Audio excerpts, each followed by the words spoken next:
마가복음 16장 17절에서 20절까지 말씀인데요.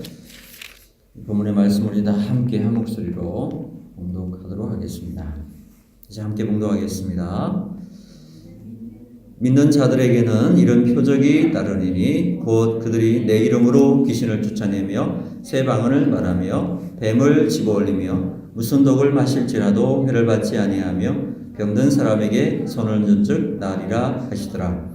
주 예수께서 말씀을 마치신 후에 하늘로 올려지사 하나님 우편에 앉으시니라. 제자들이 나가 두루 전파할세 주께서 함께 역사하사 그 따르는 표적으로 말씀을 확실히 증언하시니라. 아멘. 기도하고 주의 말씀 함께 상고하겠습니다. 살아계신 하나님, 저에게 복된 주일 아침, 이 부활의 아침을 허락해 주셔서 감사합니다.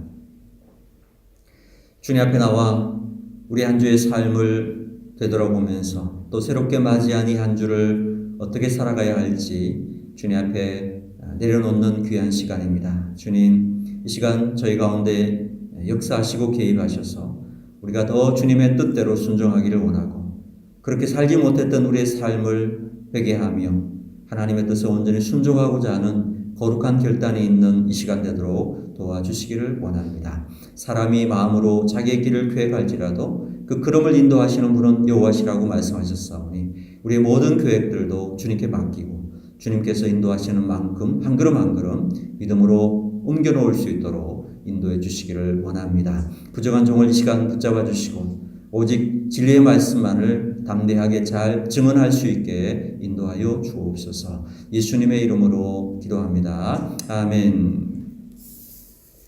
오늘 아침 예배하러 나오신 여러분들 한 분 한 분들 주의 이름으로 축복하고 환영합니다. 우리 옆에 계신 분들하고 서로 인사하며 축복합시다.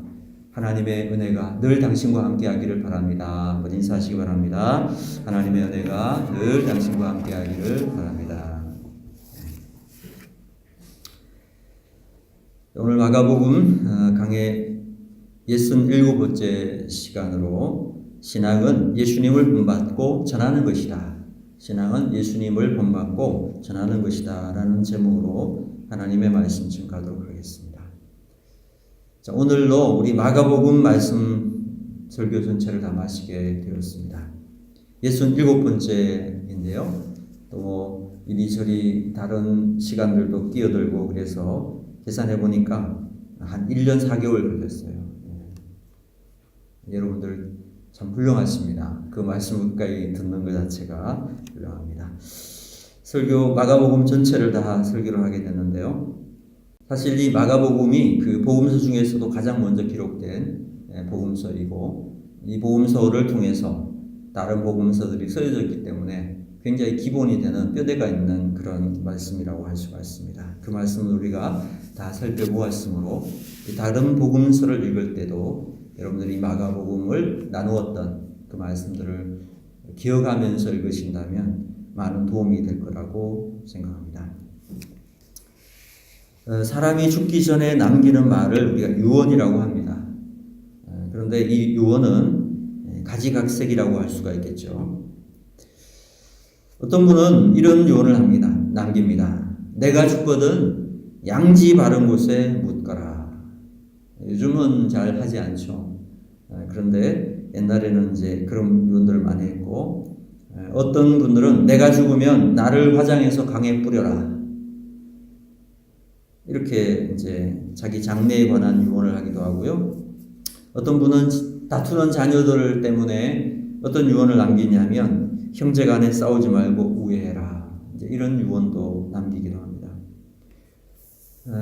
또 어떤 분은 이렇게 유언을 한다옵니다. 나 죽거든 늦둥이 딸내미를 봐서라도 절대로 재혼하지 마라. 이렇게 하기도 하고 어떤 분들은 게으름뱅이 아들의 버릇을 고쳐주기 위해서 과수원에다가 보물을 묻어 놓아놓으라. 이렇게 유언을 합니다고 합니다. 그러니까 이제 게으름뱅이 아들이 눈이 번쩍 떠여져가지고 아침마다 갱이 들고 와서 가축원을 팠겠죠. 파다 보니까 가수원이 열매가 맛있어지고 좋아지고 이제 그런 유언이죠. 자, 예수님께서 하늘로 올라가시기 전에 부활하시고 하늘로 승천하시기 전에 유언을 남기셨죠. 마지막 유언의 말씀이 있는데요. 그것이 바로 지난주에 나눈 말씀 중에 나왔었죠. 온 천하에 다니며 만민에게 복음을 전파하라. 이것은 마태복음 28장 19절 20절에도 나옵니다. 그러므로 너희는 가서 모든 족속을 제자로 삼아 아버지와 아들과 성령의 이름으로 세례를 주고 내가 너에게 분부한 모든 것을 가르쳐 지키라. 그런 말씀이 있는데요. 이런 말씀들이 다 예수님의 마지막 유언은 복음 전파와 관계되어 있는 말씀이었어요. 그래서 이것을 The Great Commandment라고 해요. 지상 대명령이다.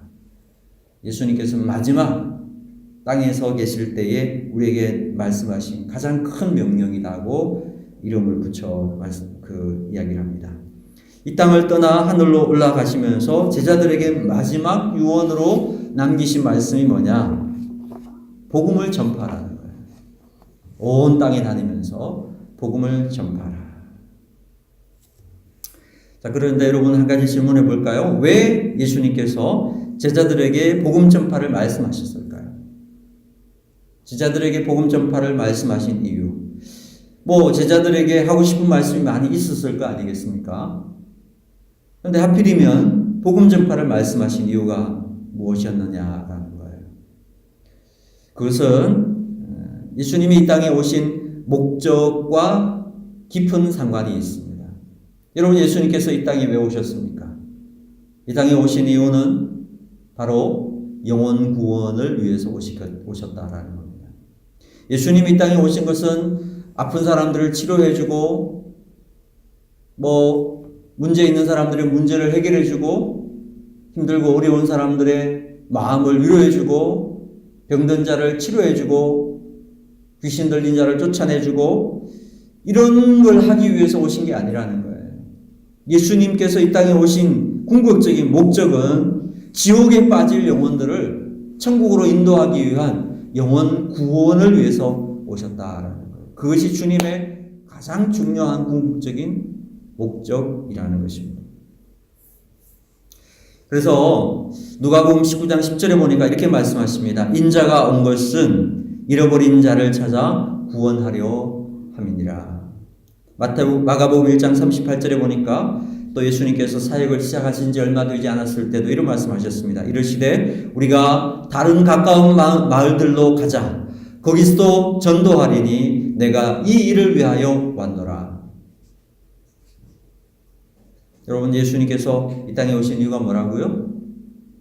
복음 전파하기 위해서 오셨다. 무엇 때문에 예수님께서 이 땅에 인간의 몸을 입고 오셨는가? 잃어버린 영혼을 구원하기 위해서 오셨다라는 것입니다.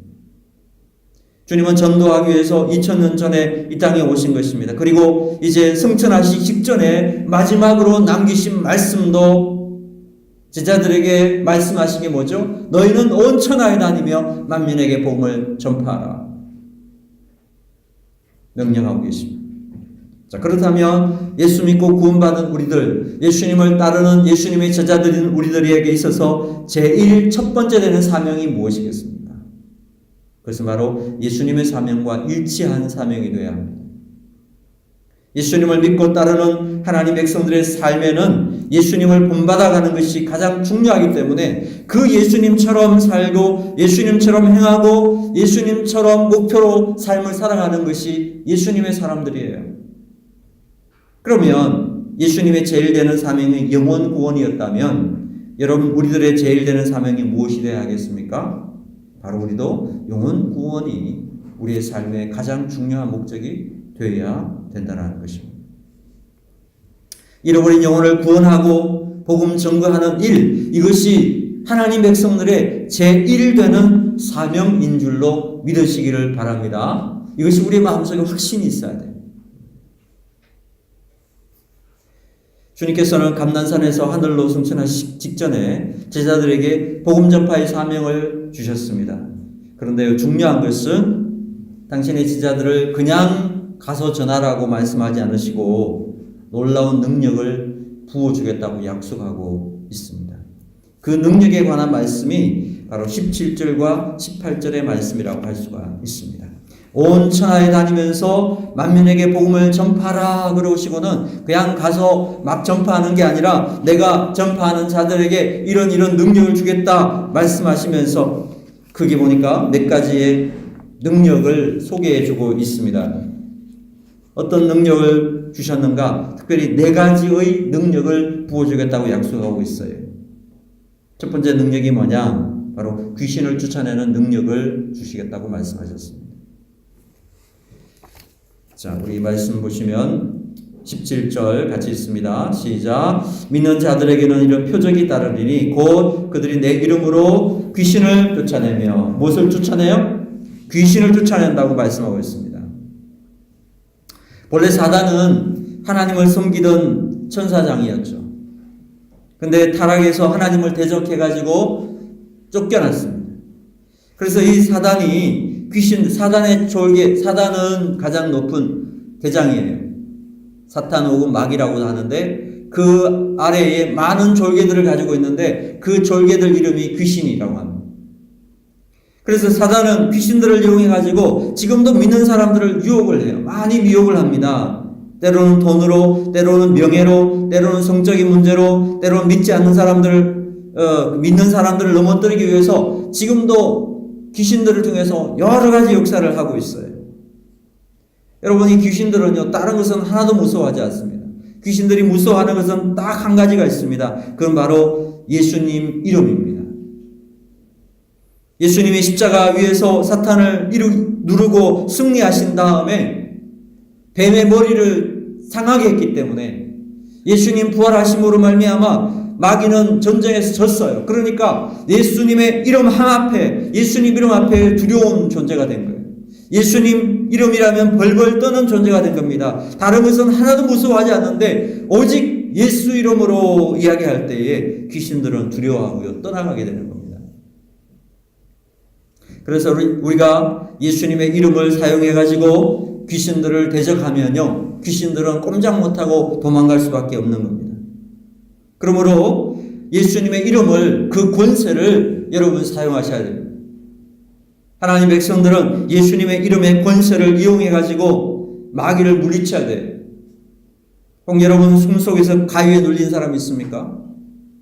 자꾸만 정신이 혼란스러워지고요, 기도에 집중이 안 된다든지 이런 분들 그럴 때마다 이 영적으로 나를 하나님의 사람으로서 살지 못하도록 자꾸 유혹하고 할 때에, 그럴 때 우리가 예수님의 이름으로 물리쳐야 돼요.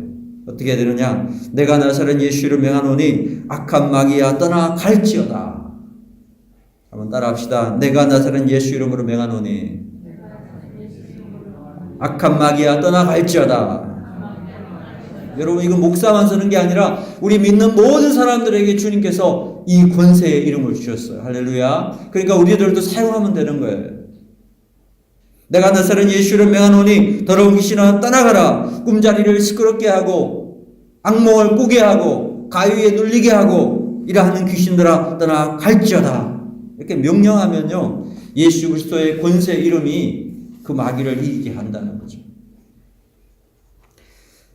자, 오늘도 이 상담을 해보면요, 심각한 우울증에 걸렸다든지 지나치게 폭력적이라든지 예의 범절 없고 욕하고 자기도 모르게 마음이 이랬다 저랬다 갈팡질팡하면서 불안정하는 그런 사람들이 있어요. 그런 사람들은요, 상담을 잘 하면 순간적으로는 나타나는 것 같아요, 상담의 효과가. 근데 어느 순간 팍 뒤집어 엎어요. 이번에도 제가 상담 사례를 한 기관으로부터 의뢰를 받아가지고 상담을 이렇게 했는데 아주 잘 상담이 너무너무 잘 됐어요. 그래서 어제 마지막 상담을 하기로 한 날인데 어제 아침에 그 내담자가 집에서 난리를 부린 거예요. 그래서 제가 사실 어제 하루 종일 마음이 무겁고, 야, 상담이라는 것이 참 힘든 일이구나 라는 걸 절감했었어요. 제가 많이 생각해 봤어요. 왜 그랬을까? 다른 건 설명할 수 없어요. 사람의 힘으로 할 수 있는 부분이 아닌 것 같아요. 정말 기도하면서, 그 사람도 예수 믿는 분인데 예수 믿는 분에게 이런 일들이 일어나는 거 보면 자기 의지로 되는 게 아닌 것 같아요. 자기는 정말 잘하고 싶은데 어느 순간 확 올라온다는. 제가 참 이게 악한 역사들이 있구나, 악한 마귀가 역사하고 있는 부분이 있구나 생각을 하게 됩니다. 여러분, 우리가 인간의 힘과 능력으로 할 수 있는 게 한계가 있어요. 그럴 때 우리는 예수 그리스도의 이름으로 나가야 합니다. 예수 그리스도의 이름을 의지하면서 그 악한 어둠의 권세를 예수님의 이름으로 물리치면서 그 능력의 이름, 예수님의 이름을 이용해가지고 사용해가지고 악한 마귀를 물리치고 영적으로 승리해야 거기에서 온전한 승리가 있는 것입니다. 그래서 여러분, 예수 그리스도 이름으로 여러분의 상황 속에 여러 가지 유혹을 주고 어려움을 주는 그런 모든 상황들에 대해서 예수 그리스도 이름을 사용할 수 있게 되기를 주의 이름으로 축복합니다. 내 이름 가지고는 절대로 마귀가 안 나가요. 귀신이 역사하지 않습니다. 김 집사 이름으로 명하노니 그러면 웃기고 있네 그래요. 그러니까 반드시 나사렛 예수 그리스도 이름으로, 나사렛 예수 이름으로 명하노니 악한 마귀가 떠나갈지어다 하고 선포를 하시기 바랍니다. 그럴 때 마귀는 한 길로 왔다가 7길로 도망가게 될 줄로 믿습니다. 예수 그리스도 이름으로 이길 수 있습니다. 두 번째 능력이 뭐냐? 주님께서 부어주신 능력이 새 방언을 말한다고 말씀하고 있습니다. 우리 다시 한번 16장 17절 같이 읽습니다. 믿는 자들에게는 이런 표적이 따르니 곧 그들이 내 이름으로 귀신을 쫓아내며 새 방언을 말하며. 아멘. 새 방언을 말할 수 있다고 하셨습니다. 여기 방언이라는 건 원어로 말이라는 뜻의 글로사 이렇게 발음을 하는데요. 이 글로사라고 하는 것에는요, 대인 방언과 대신 방언 두 가지로 구분할 수가 있어요. 대인 방언은 사람과 대화할 수 있는 그런 언어적인 방언이고, 대신 방언은 하나님과 대화할 수 있는 비언어적인 그러한 인간의 말로는 통할 수 없는 그런 방언이라고 할 수 있습니다. 보통 우리 대신 방언이라 그러면 방언 기도라고 말할 수가 있습니다. 방언으로 기도하는 거죠. 기도하면서 갑자기 혀가 꼬이면서 이상한 발음이 나오고, 내가 그냥 정상적으로 말하려고 하는데도 말이 꼬여가지고 계속 이상한 말이 쏟아져 나오는데, 이런 거를 가리켜서 방언 기도라고 이야기를 합니다. 보통 방언 기도를 하게 되면 5분 정도 기도한 것 같은데 눈 떠보면 1시간, 2시간씩 흘러가 있을 때가 많아요. 그러한 그 기도들이 방언 기도라고 말합니다. 또 드물기는 하지만 하나님께서 대인 방언도 주십니다. 대인 방언이란 내가 이상한 말을 하는데 외국말을 하는 거예요. 내가 한국말을 하는 것 같은데 그게 외국말로 사람들에게 들려서 사람들이 그 자기의 말로 그 말이 알아듣게 되는 그러한 신기한 현상을 말합니다. 얼마 전에 돌아가셨지만 세계 21세기에 들어서 가장 위대하게 쓰임받았던 빌리 그리함이라고 하는 목사님이 있는데요. 이분이 생전에 모스코바 전도 집회를 할 때에 있었던 일입니다. 모스코바니까 옛날 구소련이 지배하고 있을 때에 거기에서 집회를 했었어요. 목사님이 러시아 통역사를 세워놓고 설교 도중에 이렇게 선포했다고 합니다. 미국 사람들도 예수님을 믿지 않으면 멸망합니다.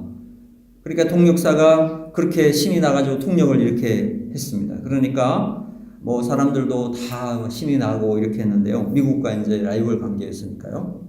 그런데 이어가지고 소련 사람도 예수 믿지 않으면 멸망합니다. 그렇게 하니까 이 통역사가 아무 소리 하지도 않고 가만히 있더랍니다. 그래서 빌리 그리함 목사님이 통역사가 못 알아들은 줄 알고 한 번 더 이야기를 했대요. 소련 사람도 예수 믿지 않으면 멸망합니다. 통역사가 통역을 하지 않더래요. 그때 목사님은 지금 이 사람이 이 말씀을 통역했다가는 집회 끝나고 나가지고 이 KGB에 잡혀가가지고 아주 혼나겠구나 이런 생각이 들어서 지금 그래서 통역을 못하는구나 이런 생각을 딱 해가지고 이 사람이 통역을 해주든지 하지 않든지 상관하지 않고 하나님 앞에서 기도하면서 말씀을 선포하기 시작했는데요. 놀라운 일이 일어났어요. 선포된 말씀이요, 러시아의 방언으로 선포되기 시작했다. 분명히 빌리 그리함 목사님은 미국 말로 하는데 듣는 사람들이 다 러시아 말로 막 듣기 시작했다라는 거예요. 그리고 그 모스크바 광장에 모였던 수많은 사람들이 소련 사람도 예수 믿지 않으면 멸망합니다라는 말씀을 분명히 러시아 방언으로 알아들었다는 거예요. 물론 빌리 그리함 목사님 러시아 말은 하나도 모르는 분이었습니다. 여러분, 이런 역사를 뭐라고 하냐면 새 방언의 역사라고 합니다. 오늘날도 가끔씩 이렇게 일어나요. 복음 증거하는 선교의 현장에서 이런 일이 일어나고 있어요. 주님께서 그렇게 역사하고 계셔요. 여러분, 한글을 모르는 할머니가 성경이 너무너무 읽고 싶은데 한글을 모르니까요. 기도하고 그러면서 하나님 앞에 주님 저에게 눈을 떠서 성경 좀 읽을 수 있게 눈 열어주십시오. 그렇게 간절히 기도하고 있는데요. 한글을 한 번도 배워본 적이 없는 할머니가 오늘날 성경을 읽는데 성경이 읽어지더라는 거예요. 새 방언의 역사.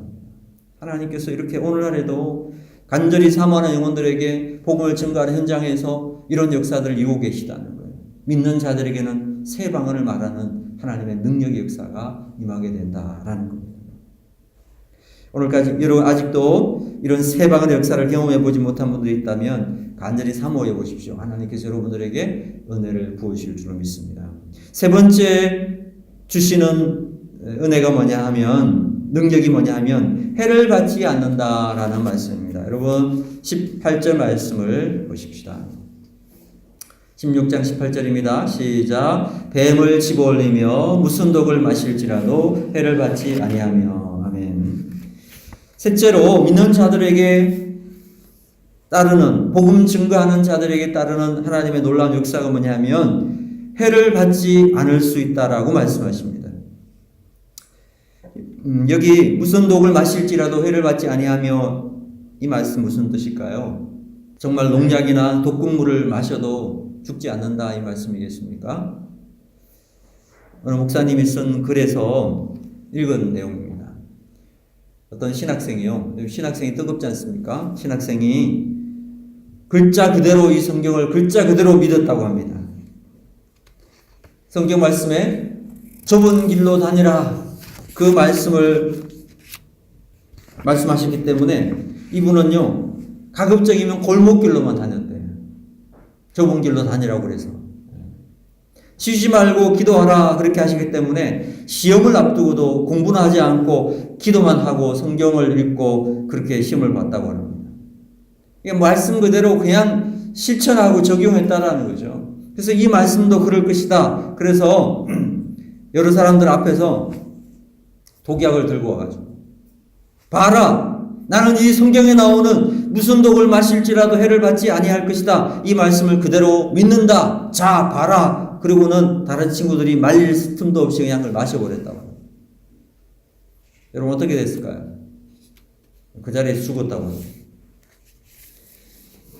만약 그 학생이 독인 줄 알고도 일부러 마셨다면 그것은 하나님을 시험한 것이 됩니다. 성경 말씀합니다. 주여 하나님을 시험하지 말라. 우리는 하나님을 시험해서는 안 됩니다. 그렇기 때문에 독극물을 마시면 어떻게 될까 하면서 하나님을 시험하지 마시기 바랍니다. 그러면 무슨 독을 마실지라도 해를 받지 아니하며, 이 말씀 무슨 뜻일까요? 만약에 우리가 독극물인 줄 모르고 먹었다고 가정하겠습니다. 하나님을 시험하기 위해서도 아니고 실수로 마시게 되었을 때에 하나님께서는 독을 마신 위험으로부터 믿음의 사람들을 보호해 준다, 이런 뜻이 이 속에 내포되어 있습니다. 그러니까 여기 중요한 것은 하나님을 시험하기 위해서 막 먹는 게 아닙니다. 복음을 증거하기 위해서, 하나님의 선교 현장에서 하나님의 놀라운 능력을 나타내게 하기 위해서 그렇게 하나님 역사하신다는 뜻이지, 이것을 문자 그대로 이해해서 막 독을 마시더라도 죽지 않는다 이렇게 받아들이는 것은 잘못된 해석이라는 거죠. 하나님께서 믿는 자들에게, 예수 믿는 자들에게 보여주시는 하나님의 보호하심에 대한 확실한 보증의 말씀이라고 여러분 이해하시면 됩니다. 이 말씀을 여러분 잘 해석해야 합니다. 네 번째 하나님께서 약속하고 있는 말씀은 뭐냐면 믿는 자들에게는 병든 사람을 치료할 수 있는 능력을 더해주시겠다고 약속하고 있습니다. 18절을 다시 한번 보십니다. 같이 읽습니다. 뱀을 집어올리며 무슨 독을 마실지라도 해를 받지 아니하며 병든 사람에게 손을 얹은즉 나으리라 하시더라. 병든 사람에게 손을 얹은즉 나으리라 말씀합니다. 우리가 믿음을 가지고 예수님의 이름으로 병든 자들에게 손을 얹고 기도하면 하나님의 치유 역사가 일어날 수 있다라는 것을 말씀하고 있습니다. 사실 저는 목회 사역하면서 이 말씀들은 좀 몇 번 경험해 본 적이 있는 것 같아요. 아주 몸살로 드러누워서 교회 못 나온 그런 분에게 찾아가서 예배 끝나고서 기도를 했는데 그 자리에서 병이 치유돼가지고 일어나가지고 그냥 차를 대접하면서 자기 몸이 하나도 아프지 않고 깨끗이 나았다라는 이런 간증을 해준 그런 경험들이 몇 번 있는데, 저는 그래서 이 말씀이 성경에 약속하신 말씀이 그냥 문자의 말씀이 아니라 이런 부분들은 또 역사하는 그런 말씀이구나라는 것들을 좀 경험적으로 알게 된 부분들이 있죠. 자, 성령께서 우리에게 이런 것들을 우리가 모르는 것들을 가르쳐 주고 계시고요. 또 우리가 믿음으로 기도할 때 역사하시는 하나님이신 것을 우리에게 보여주고 있습니다. 우리가 믿음을 가지고 예수 이름으로 병든 사람에게 손을 얹고 기도할 때 하나님께서 치료해 주시는 것. 물론 그렇다고 해서 여러분 모든 병을 병원에도 가지 않고 무조건 손을 얹고 기도한다고 낫는 게 아니죠. 우리는 기도하면서 약도 먹어야 되고 기도하면서 병원도 가야 됩니다. 약도 병원의 의사들의 손길도 다 하나님께서 사용하셔서 일하시는 방법이기 때문에 그렇습니다. 그러나 중요한 것은 약을 먹기 전에 병원을 찾기 전에 먼저 하나님 앞에 기도하는 자세, 이것은 정말 중요한 자세라고 할 수가 있습니다. 자, 이 네 가지 표적, 이런 표적들이 믿는 자들에게 따를 것이라고 말씀하십니다. 우리가 예수님을 전하는 전도 현장 가운데 나타나게 될 일이라는 것입니다. 전도를 위해서 불신자들의 그 강팍한 마음들을 돌이키게 하기 위해서 보여주시는 살아계신 하나님의 표적이라고 성경은 말씀하고 있습니다. 요즘 이상한 사람들이 뭐라고 그러냐면 기도하면 이가요 금리빨로 바뀐다는 거예요. 그런 파들이 있어요. 이 일명 신사도파라고 하는 그런 파에서 하는 이야기인데, 기도하니까 이가 다시 나오고 기도했더니 이가 금리빨로 바뀐다는 거예요. 그러면 그 금리빨 빼가지고 팔면은 돈 벌겠네요. 그렇죠? 희한한 아주 이상한 거예요. 또 다리가 길어진대. 다리가 짧은 다리가 기도했더니 길어질 수 있고. 그래서 이분들이 주장하는 게 뭐냐면 교회 안에서 성경을 문자 그대로 다 그냥 믿자. 문자 그대로. 그런 이야기를 하고 있어요. 물론 우리가 성경에 있는 걸 문자로 믿는 부분도 있지만, 그러나 여러분 기억하십시오. 주님께서 우리에게 주신 말씀들은 중요한 건 이거예요. 하나님 말씀을 문자 그대로 믿는 것이 아니라 목적을 무엇이냐, 이 기적의 목적이 무엇이냐라는 것을 살펴보고 그리고 이야기를 해요. 왜 이런 기적과 능력들이 나타납니까? 바로 전도를 위한 복음 증거를 하기 위해서 주님께서 주시는 은혜들이에요. 전도 현장에서 나타난 능력이라는 것입니다. 그러니까 우리가 적어도 이 말씀을 제대로 이해한 사람들은요, 이러한 기적들이 교회 안에서 일어나기를 기대하면 안 돼요. 어디에서? 전도의 현장 속에서, 복음의 현장 속에서, 선교하는 그 현장 속에서, 엄청난 영적인 전쟁이 일어나는 그런 현장 속에서 하나님께서 베풀겠다고 약속한 거라고 믿어야지. 우리 일상생활 속에서 이것이 그냥 자연스럽게 기도하는 대로 이루어진다라고 생각하면 안 되는 거죠. 기적의 목적 자체가 무엇입니까? 그것은 예수 그리스도의 이름을 증거하는 그곳에, 예수 그리스도의 이름으로 복음 증거할 때에 악한 마귀가 방해하던 마귀들이 다 떠나가고, 연약한 자들이 손을 얹어서 기도할 때 낫게 되고, 나도 모르게 엄청난 위협이 처해졌는데 하나님이 그것을 보호해주는 그런 놀라운 능력들을 경험해 봄으로써, 보여줌으로써 믿지 않는 사람들이 강팍한 마음들이 열려지는 그러한 역사들이 일어나기 위한 목적으로 행해지는 것이라는 사실을 아셔야 되는 거죠. 근데 그것을 자연스럽게 일반 성도들의 삶으로 가져와가지고 교회 안에서 그런 일들이 일어나기를 가르치고 기도한다고 하는 것은, 그것은 뭔가 성경의 목적을 잘못 알고 있는 것입니다. 물론 우리가 아프고 힘들면 기도해야 합니다. 그러나 여러분, 아프면 우리가 약도 먹고 병원에 가서 고칠 수도 있는 부분은 또한 인정해야 되는 거죠. 무조건 기도만 하고 있는 건 안 되죠. 그래서 이 말씀대로 순종해서 제자들이 복음을 전파하게 되었을 때 어떤 일들이 일어났습니까? 20절에 보겠습니다. 20절 같이 읽습니다. 시작. 제자들이 나가 두루 전파할 새 주께서 함께 역사하사 그 따르는 표적으로 말씀을 확실히 증언하시니라. 여기 분명히 말씀하고 있죠. 제자들이 두루 다니며 복음을 전파할 때 누가 역사하셨다고 했습니까? 주님께서 역사하셨다고 그랬습니다. 복음은 제자들이 증거했지만 그 역사는 주님이 하셨다. 제자들이 담대히 복음을 전파하니까 주님께서 그들과 함께 하셔서 나타내신 표적이 여러 가지 표적과 기사들을 보여주셔서 이 복음 증거하는 것이 능력 있는 복음인 것을 증거해 주셨다라고 말씀하고 있습니다.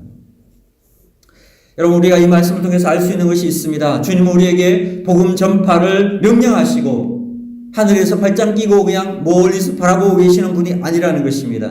주님은 마태복음 28장 20절 말씀처럼 볼지어다 세상 끝날까지 내가 항상 너희와 함께 있으리라 말씀하신 것처럼 우리가 복음 증거하는 그곳에 성령으로 동행하고 계신다라는 것을 약속하고 있고요. 실제로 복음이 증거되는 그곳에 하나님의 능력 역사가 나타난 줄로 믿습니다. 많이 일어나요.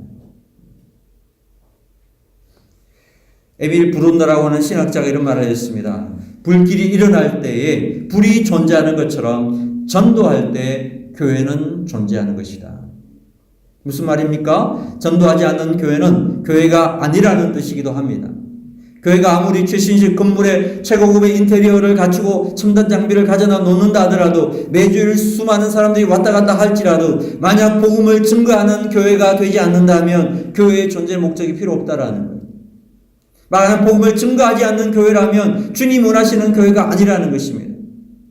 그리고 그러한 교회의 성령께서 절대로 역사하실 수 없다라는 것입니다. 교회의 존재 목적은 뭡니까? 함께 모여 하나님을 예배하는 것과 나아가 주님께서 우리에게 명령하신 마지막 유언의 말씀, 온 천하에 다니며 만민에게 복음을 전파하라고 하신 이 말씀을 우리 마음속에 품고 아직도 예수님을 알지 못하는 사람들, 예수님을 믿어야 될 영혼들, 그들로 하여금 예수님을 믿을 수 있도록 우리가 사랑과 섬김을 통해서 복음을 증거하는 것. 그 일을 위해서 오늘 이 교회가 존재한다라는 사실을 우리 마음속에 확신하여야 한다라는 겁니다. 사랑하는 여러분, 옛날 왕의 명령을 뭐라고 하지요? 조선시대의 왕의 명령, 어명이라고 하지요? 어떤 사람이라 할지라도 어떤 상황 가운데서라도 어명이요 그러면 그 어명 앞에 무릎을 꿇게 되어 있습니다. 칼에 목을 베어 죽기 직전의 사람이라 할지라도 어명이다 멈춰라 그러면 칼을 거두었고 사약을 먹고 죽어야 될 사람에게도 어명이요 멈춰라 그러면 살려주었습니다. 반대로 아무리 싫어도 어명이요 그러면 사약을 내립니다. 아무 말도 하지 못합니다. 먹기 싫지만 먹으면 죽는다는 사실을 알지만 그것을 마셔야 했었습니다. 억울합니다. 내가 왜 이것을 먹어야 됩니까? 물어볼 이유도 없습니다. 죽는 줄 알지만 오명이기 때문에 먹었습니다. 사랑하는 여러분, 전도의 명령은 어떤 명령일까요?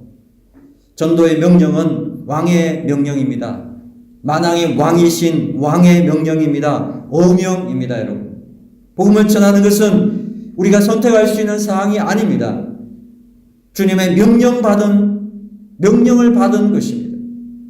어명입니다. 온 천하에 다니며 만민에게 복음을 전파하라. 구원받은 하나님 백성들이 당연히 가져야 될 의무 중의 의무.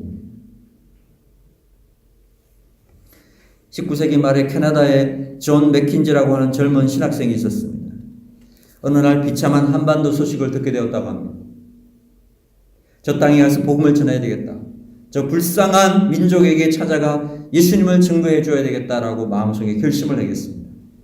캐나다 장로교회에서 가서 한국교회 선교사로 가겠다고 자원하니까 그때까지만 해도 캐나다 장로교회에서는 한국의 선교사를 파송할 계획이 전혀 없었습니다. 한국에 대해서도 잘 알지 못하고 있었습니다. 그러나 이 맥킨지는 포기하지 않았습니다. 교회마다 찾아다니면서 한국의 상황을 알렸습니다. 한반도의 복음을 증거하는 것이 얼마나 시급한가 그들을 설득하기 시작했습니다. 이 교회 저 교회 다니면서 약간씩의 선교연금을 지원받아가지고 1893년에 한국 땅에 찾아왔습니다. 낯설고 물스러운 땅에 이 한국, 이 백성들을 구원한다고 하는 것은 너무나 불가능해 보였습니다. 한민족을 구원하기 위해서는 철저하게 한국 사람이 되어야 되겠다 이런 생각을 가지게 되었습니다. 옷을 한국 사람처럼 입었습니다. 잘 어울리지가 않았습니다. 평생 버터와 치즈만 먹던 사람이었는데 이 선교사님이 한국 사람이 되기 위해서 그런 버터와 치즈를 버리고 된장과 고추장만 먹기 시작했습니다. 위장은 불이 나는 것만 같았고 몇 년이 지난 다음에 위장에 큰 탈이 나고 말았습니다. 태양이 장렬하는 어느 여름날 밭에 나가 일을 하기 시작했습니다. 한국 사람들과 똑같이 일하다가 일사불로 고생을 하게 되었습니다.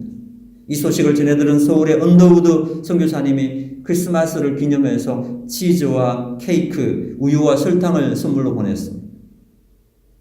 그것을 보는 순간 이 젊은 맥킨지는 통곡을 했다고 합니다. 부모님이 보고 싶었습니다. 캐나다로 돌아가고 싶었습니다.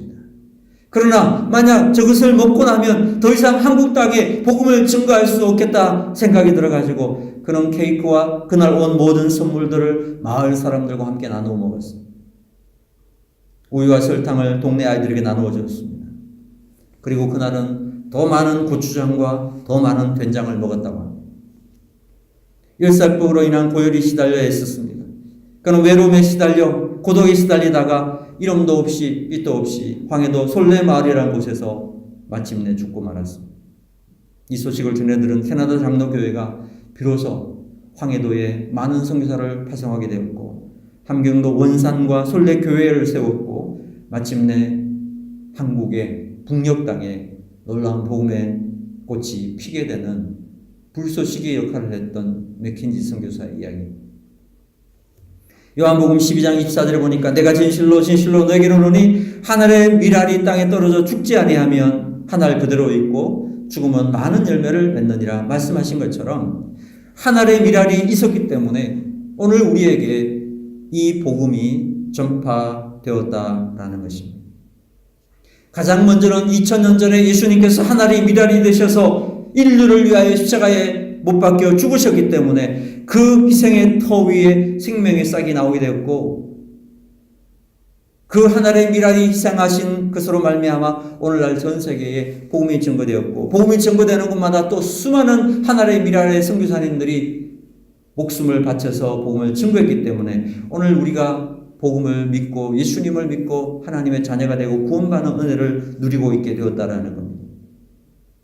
자, 오늘 이제 이 복음은 또한 우리 자신들이 하나님의 밀알 되기를 요청하고 있습니다. 우리에게 증거되어 되기 위해서 수많은 희생이 되었던 하늘 아래 그 밀알들이 쌓여서 오늘 우리에게까지 왔다면 오늘 우리는 우리 자신들의 삶 가운데 내가 예수 그리스도의 복음을 위해 하늘의 밀알이 되기를 마음 가운데 결정해야 하지 않을까요? 기꺼이 희생을 치른 사람들 때문에 내가 오늘 예수 믿게 되었다면 기꺼이 나 자신들도 주님과 복음을 위하여 하늘의 밀알 되기를 결심하는 그런 은혜가 우리 가운데 있어야 되지 않겠느냐라는 겁니다. 자, 여러분의 삶 가운데에 주님께서 하늘의 밀알 되라고 말씀하십니다. 여러분의 자녀를 위한 하늘의 밀알이 되십시오. 여러분의 부모님을 위한 하늘의 밀알이 되십시오. 여러분의 가정을 위한 하늘의 밀알이 되십시오. 우리의 직장과 일터와 사업장과 학교와 교회를 위한 하늘의 밀알 되기를 결심하는 것. 그것이 바로 오늘 주님께서 우리들에게 요구하시는 요청이라는 것입니다. 오늘 말씀대로 우리의 땅 살아간 동안에 우리에게 증거해 준 이 복음에 위하여 하나님의 큰 사랑을 위하여 우리 모두가 다 하늘 밀알 되어 썩어짐으로 많은 열매를 맺는 귀한 여러분의 삶으로 하나님 앞에 쓰임받게 되기를 우리 주님의 이름으로 축복합니다. 기도하십시다.